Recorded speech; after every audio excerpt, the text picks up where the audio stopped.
अशोक एक बनकाम मजदूर था जो शहर में मजदूरी करके अपने परिवार का पेट पालता था। उसको रोज की मजदूरी से 300 रुपए मिला करते थे।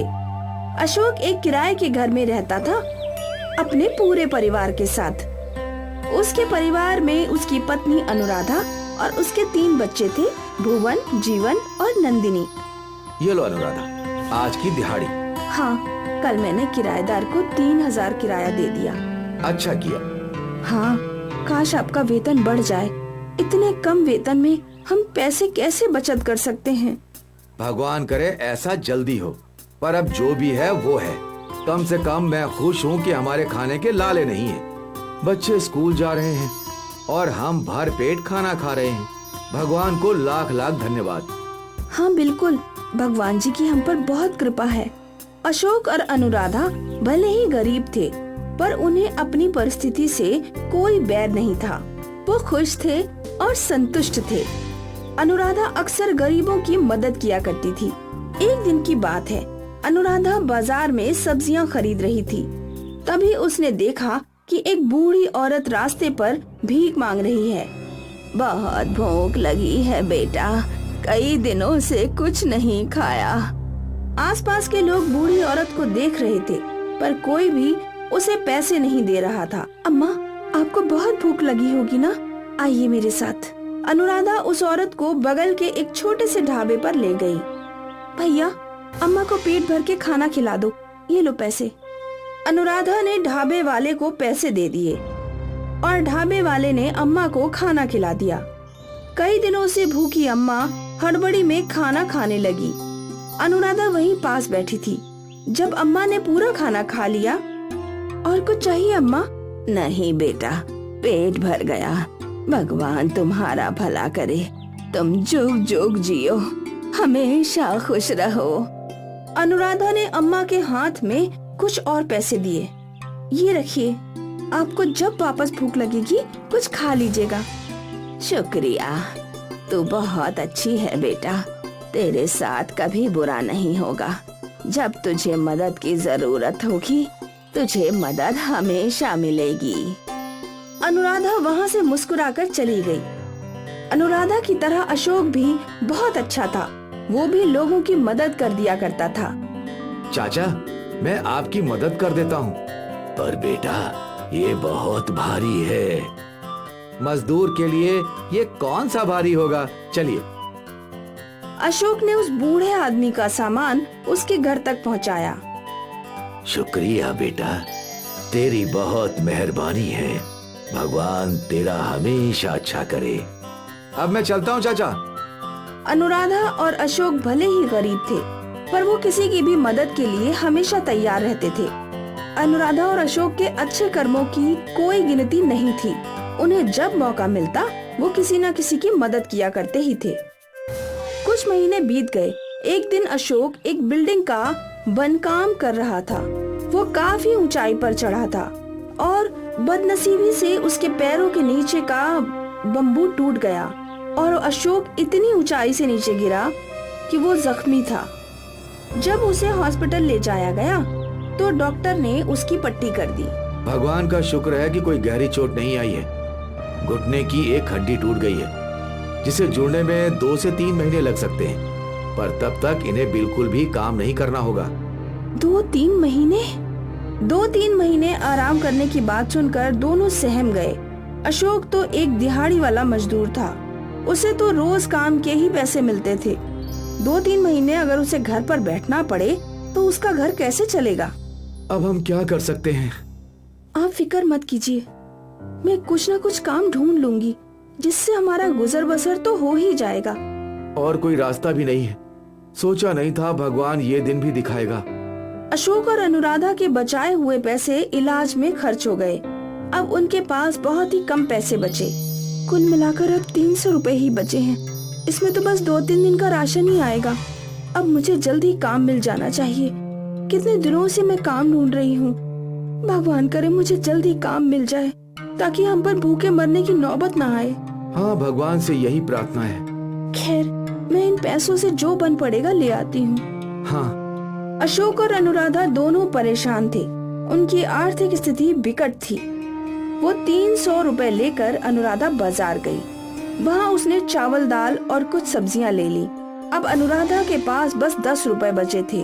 वो घर लौट रही थी कि उसका ध्यान उसी बूढ़ी औरत पर गया। बहुत भूख लगी है बेटा, कई दिनों से कुछ नहीं खाया, कुछ खाने को हो तो दे दो।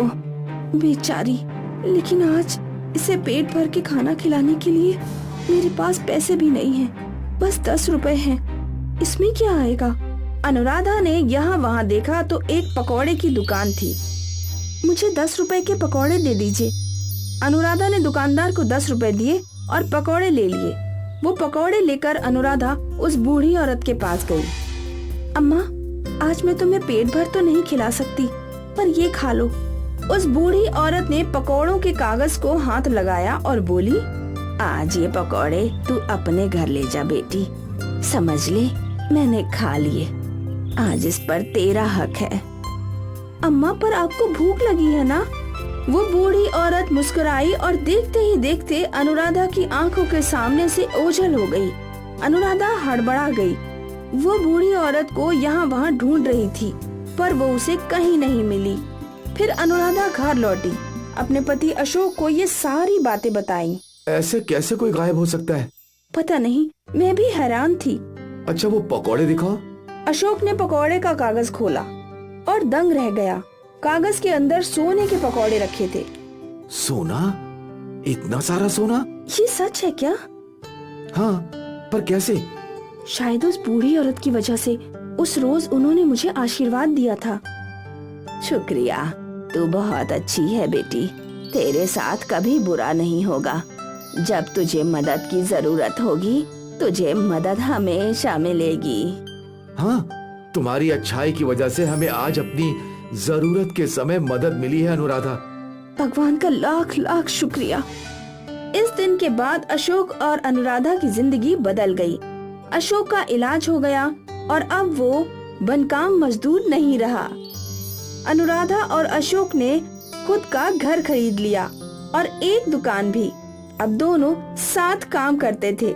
सोने के पकौड़ों ने अशोक और अनुराधा की जिंदगी ही बदल दी। छगन एक पकौड़े वाला है। भैया, प्याज के पकौड़े दे दो 1 प्लेट। ये लीजिए। भाई, कितना हुआ? 10 रुपए। कुछ महीनों पहले तक छगन प्याज के पकौड़े 10 रुपए प्लेट के दाम से बेचता था और उसके ग्राहक भी बहुत संतुष्ट थे। लेकिन फिर नवंबर आया। छगन मंडी में सब्जी लेने गया। प्याज कैसा? 80 रुपया किलो। अरे बाप रे, लेकिन कल ही तो 30 रुपए था। अरे क्या भाई, वो कल था, आज का दाम 80 रुपए किलो है। लेकिन एक दिन में इतना दाम कैसे बढ़ सकता है? तुम न्यूज नहीं देखते क्या? प्याज की कमी हो गई है, इसलिए प्याज का दाम बढ़ गया है। अब तो लगता है प्याज 100 रुपए के ऊपर जाएगा। लेकिन फिर मैं पकौड़े कैसे बेचूंगा? प्याज के पकौड़े भूल जाओ। छगन रोज 4 किलो प्याज लेता था, लेकिन आज उसने सिर्फ 2 किलो प्याज लिया। रोज की तरह वो अपने ठेले पर ले गया और उन्हें काट कर पकौड़े बनाने लगा। छगन ने पहले स्लेट पर दाम बदला। अब पकौड़े की प्लेट 10 रुपए नहीं 50 रुपए की थी। छगन ने गर्मा गर्म पकौड़े निकाले और तभी उसके रोज के ग्राहक कल्लू चाचा वहां आए। कल्लू चाचा पकौड़े के शौकीन थे, लेकिन अनपढ़। छगन, 1 प्लेट पकौड़े दे दो। जी चाचा जी। छगन ने पकौड़े दिए और कल्लू चाचा उसे चाव से खाने लगे। तेरे हाथों के पकौड़े में तो जादू है। कल्लू चाचा का खाकर हो गया और वो छगन को 10 रुपए देने लगे। ये लो। चाचा, दाम बढ़ गए हैं, प्याज महंगा हो गया है। कल्लू चाचा ने ये बात सुनी और एक और 10 रुपए निकाल कर दिए। अरे चाचा, 20 रुपए नहीं, 50 रुपए प्लेट है। क्या? कल्लू चाचा के पैरों तले जमीन खिसक गई और उनके आंखों से आंसू बहने लगे। चाचा, कल प्याज 30 रुपए किलो था और आज 80 रुपए किलो, तो मैं क्या कर सकता हूँ? आपकी तरह मेरी आंखों से भी आंसू निकले थे, प्याज काटते वक्त नहीं बल्कि खरीदते वक्त। अरे नालायक, तू खाने से पहले नहीं बता सकता था? मुझे लगा आपने स्लेट देख ली होगी। अरे उल्लू, 50 रुपए में तो मेरे पूरे दिन की बीड़ी और खाने का खर्च चल जाएगा। अब नहीं चाचा, महंगाई बढ़ गई है। अब 50 रुपए में आधा किलो प्याज भी नहीं आएगा। ये प्याज है या सोना? लगता है थोड़े दिनों में प्याज सोनार की दुकान पर मिलेगा। ऐसा क्या? हाँ चाचा, और क्या? दुकानदार बोल रहा था 150 रुपए से ऊपर दाम जाएगा प्याज का। बाप रे! अब कर भी क्या सकते हैं? तू नहीं कर सकता, लेकिन मैं तो कर सकता हूँ। क्या चाचा? अरे मैं किसान हूँ, प्याज उगा सकता हूँ। अभी प्याज बोता हूँ, फिर तू देख, अगले 1 साल में मेरे गांव में सबसे बड़ा बंगला होगा। हाँ चाचा, लेकिन मुझे कम दाम पर प्याज बेचना। हाँ हाँ, तू तो अपना बंदा है। आप 50 नहीं 30 रुपए ही दे दो, बाकी हम आपकी खेती होगी तब देख लेंगे। हाँ चल, अब मैं प्याज उगाने की तैयारी में लगता हूँ। प्याज के बढ़ते दाम देखकर लगता है कल्लू चाचा की तरह हर प्याज खाने वाले को खुद ही प्याज उगाना पड़ेगा। और वहाँ हमारे कल्लू चाचा चल पड़े। अभी के अभी प्याज बो देता हूँ। बाऊजी सही कहते थे कि मेरे खेतों से सोना निकलेगा। प्याज क्या सोने से कम है?